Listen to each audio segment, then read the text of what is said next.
আমি ফখরুল হাসান বৈরাগী। আজ 17 সেপ্টেম্বর 2016 ইংরাজি তারিখে সন্ধ্যার দিকে কিছু গণমাধ্যমে আমার নিখোঁজ হওয়ার একটি খবর দেখে আমি ভীষণ অবাক হয়ে যাই।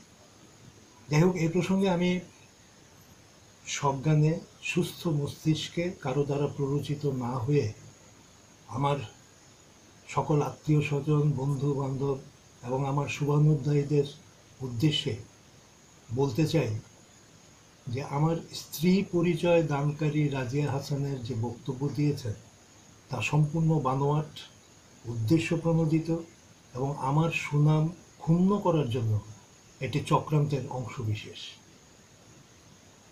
আমি বর্তমানে সুস্থ,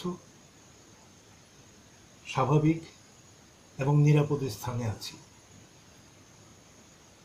তবে আমার প্রাণ রক্ষার স্বার্থে এবং নিরাপত্তার স্বার্থে আমি আমার বর্তমান অবস্থান গোপন রাখছি।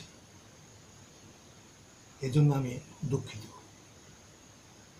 আমি যেহেতু একজন প্রাপ্তবয়স্ক মানুষ, সেহেতু বলতে চাই যে এখন হতে ভবিষ্যতে ওই রাজিয়া হাসানের সঙ্গে আমি কোনো রকম যোগাযোগ বা কোনো সম্পর্ক রাখতে চাই না, এবং আমি আশা করি এই ব্যাপারে সকলের সহযোগিতা আমি পাব।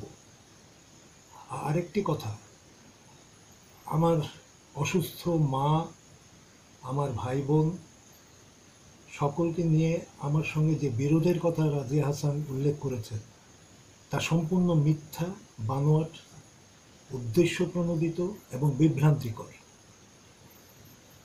আমি সকলের কাছে দোয়া চাই, আমি যতদিন বেঁচে আছি বা বেঁচে থাকব ততদিন যেন আমি সুস্থভাবে, সুন্দরভাবে, নিরাপদে এবং শান্তিতে বাঁচতে পারি।